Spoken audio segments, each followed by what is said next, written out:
Bernard Arnault naît le 5 mars 1949 à Roubaix dans le Nord. Pas à Paris, pas au milieu des marques, des défilés, des vitrines. Roubaix, c'est une ville industrielle, dure, pragmatique, où la valeur se mesure en production, en chantier, en contrat, en marge. Son père dirige une entreprise de travaux publics. Le jeune Arnault grandit donc dans un environnement où l'on parle moins de vision que d'exécution.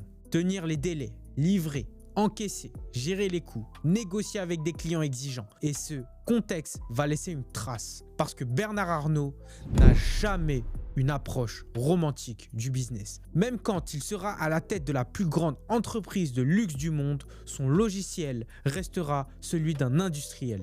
Le luxe, oui, mais piloté avec discipline. Très tôt, il se distingue par sa rigueur scolaire et sa capacité à résoudre. Il vise le sommet académique. Il intègre l'école polytechnique. Ce n'est pas un détail. Polytechnique, c'est la fabrique des élites techniques françaises.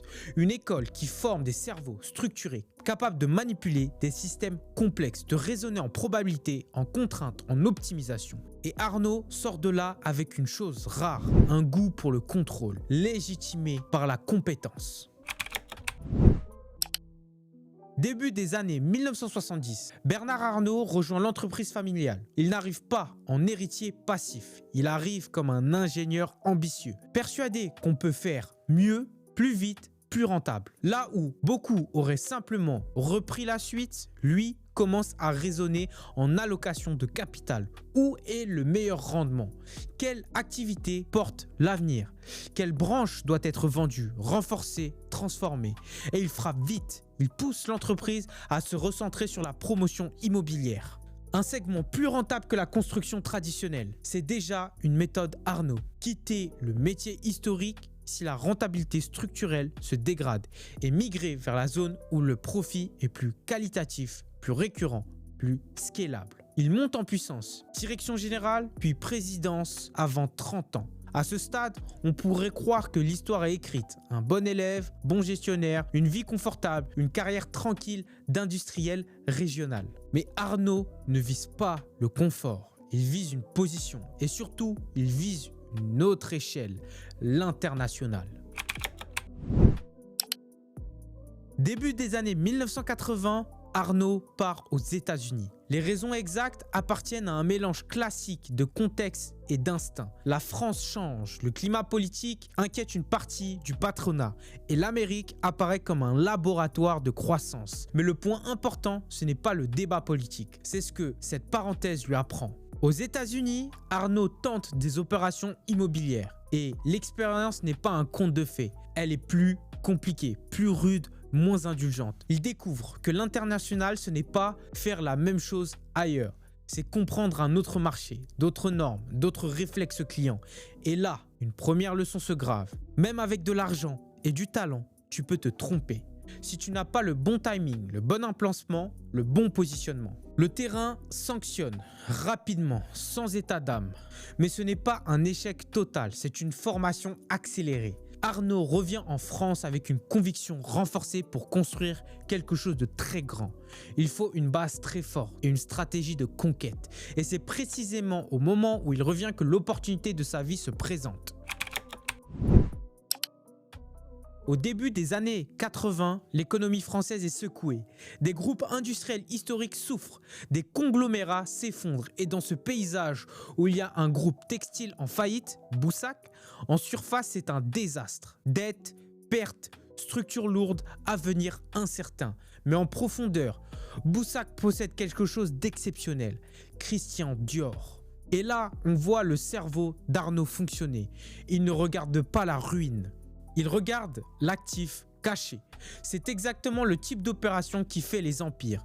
Acheter quelque chose que le marché dévalorise, non pas parce que l'actif est mauvais, mais parce qu'il est noyé dans un ensemble malade. Arnault monte un deal, s'entoure, structure le financement et en 1984, il parvient à reprendre Boussac dans des conditions devenues légendaires. Un rachat symbolique associé à des engagements et une restructuration massive. C'est le point de départ de tout le reste. Mais attention, à ce stade, Bernard Arnault n'est pas encore le roi du luxe. Il n'a même pas encore LVMH. Il n'est même pas encore l'homme le plus riche d'Europe. Il est un homme qui a compris qu'il y a deux manières de devenir puissant. Soit tu crées un produit et tu espères que le marché le récompense, soit tu rachètes une marque déjà mythique, tu la redresses et tu te sers de cette image de marque comme d'un levier pour conquérir le monde. Arnault choisit la deuxième option. Ce qui distingue Bernard Arnault à ce moment, ce n'est pas le fait qu'il soit riche ou brillant ou bien entouré. C'est sa manière de penser l'entreprise comme un portefeuille d'actifs stratégiques. Il ne cherche pas une belle marque, il cherche un socle, un symbole, une machine à désir. Parce que dans le luxe, l'argent se fabrique de façon particulière. Tu ne vends pas seulement un produit, tu vends un statut, une histoire, une appartenance. Et Dior, c'est exactement ça, un nom qui porte déjà l'imaginaire mondial. Arnault qui comprend que si tu contrôles ce type d'actifs, tu contrôles un flux, le désir. Et le désir, quand il est bien entretenu, est l'une des ressources les plus rentables de l'économie. Ce n'est pas encore la conclusion du film, c'est l'ouverture. Quand Bernard Arnault prend le contrôle de Boussac en 1984, il ne cherche pas à sauver un groupe textile. Il cherche à extraire Dior. C'est un point fondamental parce que tout ce qui va suivre, LVMH, l'Empire, la fortune, repose sur cette logique initiale. Séparer la valeur réelle du brut comptable. Dior est une marque mythique mais sous-exploitée. Elle vit sur son passé. Elle n'est même pas encore organisée comme une machine mondiale. Arnault applique une méthode froide et chirurgicale. Il revend tout ce qui n'est pas essentiel. Il coupe dans les coûts, il restructure sans affect. Cette phrase est brutale socialement. Arnault le sait, mais pour lui, la priorité est claire. Sauver l'actif stratégique, pas préserver l'existant par principe. Il assume une idée qui le suivra toute sa vie. Une entreprise n'a pas vocation à être confortable, elle a vocation à durer. En quelques années, Dior redevient rentable, mais surtout, Dior devient un levier financier. Arnault ne pense jamais une marque isolément. Il pense toujours: qu'est-ce que cette marque me permet de faire ensuite? À la fin des années 80, le luxe français est fragmenté. Des maisons prestigieuses mais indépendantes. Peu de groupes intégrés. Peu de vision mondiale structurée. Bernard Arnault, lui, voit autre chose. Le luxe peut devenir une industrie globale, à condition de respecter un paradoxe fondamental: industrialiser la gestion sans industrialiser le produit. C'est ici que sa vision se distingue radicalement. Il ne veut pas standardiser les marques, il veut standardiser ce qui est invisible. Finance, logistique, immobilier, négociation des loyers, structuration internationale. Et pour ça, il lui faut une plateforme, pas une marque, un groupe. C'est exactement ce qu'il repère dans une fusion récente, LVMH. En 1987, Moët, Hennessy et Louis Vuitton fusionnent officiellement pour se protéger. En réalité, pour éviter une OPA extérieure. Mais ce type de fusion défensive crée souvent un problème interne. Des dirigeants forts, mais une gouvernance instable. Bernard Arnault observe attentivement. Il voit deux cultures différentes, des dirigeants qui se méfient les uns des autres, une structure jeune, encore politiquement fragile. Il comprend une chose essentielle. Ce n'est pas la taille qui rend une entreprise imprenable, c'est la cohésion. LVMH n'a pas encore cette cohésion. Arnault décide d'entrer par le capital. En 1988, Bernard Arnault monte un montage financier sophistiqué avec l'aide de grandes banques et d'alliés internationaux. Il investit massivement pour acquérir une première participation significative dans LVMH. Mais attention, il ne se présente pas comme un prédateur, il se présente comme un investisseur stabilisateur. C'est toute l'intelligence de la manœuvre. Il rassure, il temporise, il laisse penser qu'il est là pour arbitrer. Pendant ce temps, il continue d'acheter. C'est une stratégie classique chez Arnault. Ne jamais attaquer frontalement tant que le terrain n'est pas prêt. Très vite, les tensions internes à LVMH explosent. Les dirigeants historiques se divisent, les alliances changent. Arnault, lui, avance méthodiquement. Il augmente sa participation, il atteint un seuil critique. Il obtient une minorité de blocage. À partir de là, il contrôle le tempo. Ce qui joue n'est pas une OPA classique, c'est une prise de contrôle par l'intérieur, une leçon de stratégie pure. En janvier 1989, Bernard Arnault devient président de LVMH. À 40 ans, il prend la tête du plus grand groupe de luxe du monde. Sans scandale, sans coup d'éclat public, sans discours triomphal, simplement par le capital, la patience et le bon timing. Cette prise de pouvoir révèle 3 traits fondamentaux de Arnault. 1. Il préfère la complexité au conflit direct. Là où d'autres attaquent frontalement, Arnault préfère les structures, les équilibres, les conseils d'administration. 2. Il comprend que le pouvoir moderne est silencieux. Les décisions clés se prennent loin des caméras, dans les pactes d'actionnariat et les seuils de vote. 3. Il ne cherche pas à être aimé, mais à être durable. Sa priorité n'est pas l'opinion, c'est le contrôle à long terme. À partir de ce moment-là, tout change. Arnault n'est plus un repreneur brillant. Il devient un architecte d'empire. Quand Bernard Arnault prend la tête de LVMH en 1989, le luxe mondial repose encore sur une croyance forte. Plus une marque est exclusive, plus elle doit rester petite. Arnault va faire exactement l'inverse. Il pense que la rareté ne dépend pas de la taille du groupe, mais de la maîtrise du récit, de la distribution et du prix. Autrement dit, tu peux croître forcément à condition de ne jamais perdre le contrôle de ce que voient les clients. C'est une rupture stratégique. Là où d'autres dirigeants craignent la dilution, Arnault voit une opportunité. Créer un groupe suffisamment puissant pour investir, protéger et amplifier les marques sans jamais les uniformiser. Très vite, Arnault met en place une organisation précise. Tout ce qui est créatif reste décentralisé. Chaque maison garde son ADN, ses ateliers, son directeur artistique, son langage. En revanche, tout ce qui est structurel est centralisé. Finance, immobilier, négociation des loyers, supply chains, juridique, stratégie internationale. C'est un point clé. LVMH n'est pas une marque. C'est une infrastructure au service des marques. Cette architecture permet 2 choses. Protéger les maisons contre les cycles économiques, accélérer leur expansion mondiale sans leur faire perdre leur identité. Durant les années 1990, Arnault déploie une stratégie d'acquisition méthodique. Il ne cherche pas de concept, il cherche des maisons à héritage. Givenchy, Kenzo, Loewe, Guerlain, Fendi, à chaque fois le raisonnement est similaire. La marque est connue, respectée, parfois endormie, elle manque de capital, de vision internationale ou de renouveau créatif. Arnault apporte des moyens financiers, une structure mondiale et surtout du temps. Parce que dans le luxe, le temps est un actif stratégique. Un des choix les plus audacieux d'Arnault est son rapport au créateur. Il comprend que le luxe meurt quand il devient prévisible.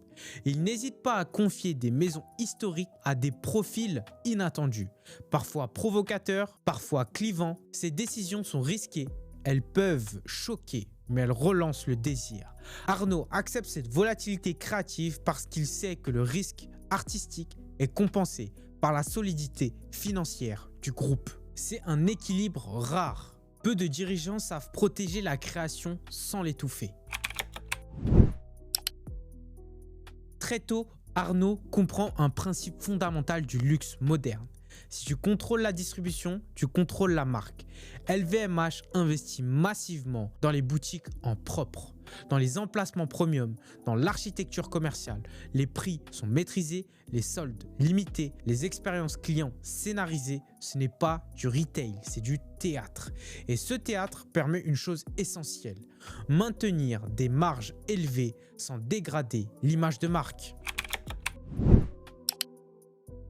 Pendant que certains groupes européens restent encore, LVMH accélère en Asie. Japon d'abord, puis Corée, puis Chine, Arnault anticipe l'émergence d'une classe moyenne fortunée avide de symboles occidentaux de réussite. Louis Vuitton devient un marqueur social. Dior, un objet de désir, les vins et spiritueux, un signe de statut. Cette avance géographique crée un avantage structurel qui portera LVMH pendant 2 décennies. À la fin des années 1990, une chose est claire. LVMH n'est pas seulement un groupe qui rachète des marques, c'est un système. Un système qui transforme la créativité en croissance, transforme l'héritage en rentabilité, transforme la complexité en avantage concurrentiel. Arnault réussit là où beaucoup échouent. Faire cohabiter artistes et financiers sans que l'un détruise l'autre. Mais cette puissance va attirer des adversaires. À la fin des années 1990, Bernard Arnault a réussi ce que personne n'avait fait avant lui. LVMH est devenu le centre de gravité du luxe mondial. Mais cette position a une conséquence immédiate. Tout mouvement stratégique devient visible, analysé, anticipé et combattu. À ce stade, Arnault ne se bat plus contre des marchés. Il se bat contre des intelligences équivalentes, dotées de moyens, de réseaux et de temps. C'est le passage du jeu économique au jeu de pouvoir. En 1999, Bernard Arnault cible Gucci. La maison italienne, relancée de manière spectaculaire, coche toutes les cases. Désirabilité mondiale, fort potentiel, positionnement complémentaire à Louis Vuitton. Arnault entre au capital discrètement, puis augmente rapidement sa participation. À ce moment-là, la logique est claire. Prendre une position suffisamment forte pour imposer un rapprochement. Mais Gucci réagit. Et surtout, Gucci comprend qu'elle ne peut pas gagner seule. Elle appelle un allié, François Pinault. La suite est une leçon de contre-stratégie. Pinault accepte de jouer le rôle du chevalier blanc. Gucci émet de nouvelles actions. La participation d'Arnault est diluée, la bataille devient juridique, médiatique, symbolique. Au final, Arnault perd Gucci, mais gagne de l'argent. Une plus-value massive. C'est un point clé. Perdre une cible ne signifie pas perdre la guerre. Mais cette séquence révèle une faille. Même avec la puissance financière, tu peux être bloqué si le terrain est défavorable. L'épisode Gucci a une conséquence majeure. Il donne naissance à un second pôle mondial du luxe. François Pinault transforme son groupe en empire de marque. Le luxe français n'est plus monopolaire. À partir de là, chaque mouvement d'Arnault est scruté. Chaque acquisition devient une bataille potentielle. La concurrence change de nature, elle devient symétrique. Hermès est différent. Ce n'est pas une marque en difficulté. C'est une maison familiale, rentable, ultra désirable, fermée. Justement pour cela, elle fascine Arnault. Il commence à accumuler une participation via des instruments financiers complexes. Quand l'information devient publique, le choc est énorme. La famille Hermès réagit violemment. Pour elle, l'enjeu n'est pas financier, elle est culturelle. Hermès incarne une vision du luxe opposée. Lenteur, rareté extrême, refus de la croissance à tout prix. La bataille devient publique, symbolique, presque idéologique. Hermès se protège, la famille crée une holding, verrouille le capital, rend toute prise de position impossible. Arnault comprend qu'il a atteint une limite, non pas une limite financière, mais une limite structurelle et culturelle. Tout ne peut pas être consolidé. Gucci et Hermès montrent deux choses fondamentales. 1. La taille crée de la puissance, mais aussi de la résistance. 2. Le luxe n'est pas seulement une question de marque, mais de culture d'entreprise. Arnault ne recule pas, il ajuste. À partir de là, il change de fusil d'épaule. Au début des années 2000, Bernard Arnault n'a plus rien à prouver. LVMH est le premier groupe mondial du luxe. Ses marques dominent leur segment. Sa puissance financière est considérable. À ce stade-là, la question n'est plus comment grossir, la question devient comment durer sans s'affaiblir. Et Arnault comprend une chose essentielle. Un empire trop concentré devient fragile. La diversification n'est pas un caprice, c'est une assurance stratégique. Contrairement à l'image figée que certains associent au luxe, Arnaud s'intéresse très tôt au numérique. Il ne voit pas la tech comme une menace pour le luxe, mais comme un outil de transformation du désir. Il investit dans des startups, dans des plateformes, dans des fonds spécialisés. Pas pour faire du volume, pour comprendre les usages. Arnaud sait que le luxe ne sera jamais mass market, mais que ses clients vivent déjà dans un monde digital. E-commerce, data, réseaux sociaux. Le produit reste rare, mais le récit devient global. Bernard Arnault investit dans les médias et cela suscite des critiques. Mais son raisonnement est simple. L'image est un actif stratégique. Il ne cherche pas à dicter des lignes éditoriales. Il cherche à ne pas subir un environnement médiatique hostile. Dans un monde où la perception influence la valeur boursière, où une polémique peut coûter des milliards, la maîtrise du contexte devient un levier de stabilité. C'est une vision froide mais cohérente. Avec la fondation Louis Vuitton, Arnaud ne fait pas un geste culturel. Il construit un monument stratégique. Le luxe ne repose pas seulement sur la rareté matérielle. Il repose sur l'aura culturelle, art contemporain, architecture iconique, exposition mondiale. La fondation devient une extension du récit LVMH, modernité, excellence, audace. C'est aussi une manière de s'inscrire dans l'histoire longue, au-delà des cycles économiques. Bernard Arnault n'a jamais cru au mythe de la gouvernance dispersée. Pour lui, la dilution du pouvoir est le début du déclin. Il structure très tôt le contrôle familial, holding, pacte, verrouillage. Il intègre progressivement ses enfants dans le groupe, pas comme un héritage passif, comme dirigeant en formation. Chacun passe par des maisons différentes. Chacun est testé. Ce n'est pas une transmission symbolique, c'est une transmission opérationnelle. À mesure que les années passent, une question s'impose. Jusqu'à quand Arnaud restera-t-il aux commandes? Sa réponse est claire. Tant que sa présence renforce la stabilité du groupe, il repousse l'âge limite statuaire. Il prépare la relève sans précipitation. Parce que pour lui, le luxe ne supporte pas les transitions brutales. Cette période montre un Arnaud différent. Moins conquérant, plus défensif, mais tout aussi stratégique. Il ne cherche plus seulement à gagner, il cherche à éviter de perdre. Et dans le très haut niveau, éviter de perdre est souvent plus difficile que gagner. Au début des années 2020, Bernard Arnault atteint un niveau que peu d'entrepreneurs européens ont connu.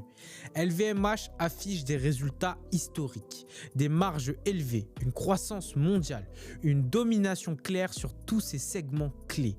Le luxe, longtemps considéré comme un secteur cyclique et fragile, devient l'un des moteurs les plus solides de l'économie mondiale. Et LVMH en est l'incarnation la plus aboutie. Dans un groupe instable marqué par les crises sanitaires, géopolitique et inflationniste, le luxe résiste. Mieux, il capte la richesse mondiale là où elle se crée. Arnault n'a pas seulement construit un groupe performant, il a repositionné le luxe comme un actif défensif. L'acquisition de Tiffany & Co marque un tournant symbolique. Ce n'est pas une marque en difficulté, c'est une icône américaine. En mettant la main sur Tiffany, LVMH ne consolide pas seulement un segment, il envoie un message clair. Le centre de gravité du luxe mondial passe par Paris, mais aussi par New York. L'opération est longue, complexe, parfois conflictuelle, mais elle aboutit. Elle confirme une réalité. Arnault n'achète plus des opportunités, il achète des piliers culturels mondiaux. À plusieurs reprises, Bernard Arnault devient l'homme le plus riche du monde, mais ce classement est presque secondaire parce que sa richesse n'est pas liquide, elle est structurelle. Elle est enfermée dans un système industrialisé, culturel et familial. Arnault ne joue pas à la spéculation rapide, il joue au capitalisme de structure et c'est ce qui le distingue profondément des fortunes technologiques. À ce niveau-là, la question n'est plus la croissance, c'est la transmission. Bernard Arnault prépare ce moment depuis des années. Gouvernance familiale, rôle défini, formation progressive, il ne désigne pas un héritier unique. Il crée un équilibre de pouvoir parce qu'il sait une chose. Les empires ne tombent pas par manque de marché, ils tombent par une mauvaise succession. Bernard Arnault n'a pas inventé le luxe. Il a inventé le luxe comme industrie mondiale structurée. Il a prouvé que la créativité pouvait collaborer avec la discipline. La croissance pouvait coexister avec la rareté. Le capitalisme pouvait être lent et terriblement efficace. Il a aussi montré que le pouvoir économique moderne est silencieux, patient et rarement spectaculaire. Bernard Arnault n'est pas seulement un entrepreneur flamboyant. Il n'est pas un visionnaire messianique. Il n'est pas un communicant charismatique. Il est stratège. Un homme qui a compris que dans un monde instable, la vraie richesse ne vient pas de l'innovation permanente, mais de la maîtrise du temps long. En tout cas, si vous avez aimé cette histoire de Bernard Arnault que j'ai essayé de détailler le plus possible, eh bien, n'hésitez pas à liker, commenter et partager cette vidéo parce que c'est une masterclass business. Quand on lit, quand on voit, quand on comprend comment est-ce qu'il a bâti son empire brique par brique, on se rend compte de l'ingéniosité, on se rend compte de la vivacité d'esprit, on se rend compte de la patience, de la discipline qu'il faut pour pouvoir créer ce type de choses. Et la preuve en est, il fait partie des top 5 personnes les plus riches du monde. Certes, il a hérité, mais beaucoup de gens héritent mais ne font rien de leur héritage. Au contraire, ils le dilapident. Tandis que lui, il a créé un empire. Donc si toi aujourd'hui tu veux des conseils au quotidien, businessment parlant, financièrement parlant, n'hésite pas à cliquer sur les liens juste en bas de cette description. On se retrouve de l'autre côté. Merci à toi d'avoir écouté cette histoire. Moi, elle m'a passionné de te la raconter. Fais attention à toi. Passe une excellente journée ou soirée en fonction de quand est-ce que tu regardes cette vidéo. On te retrouve pour l'histoire d'après. Ciao.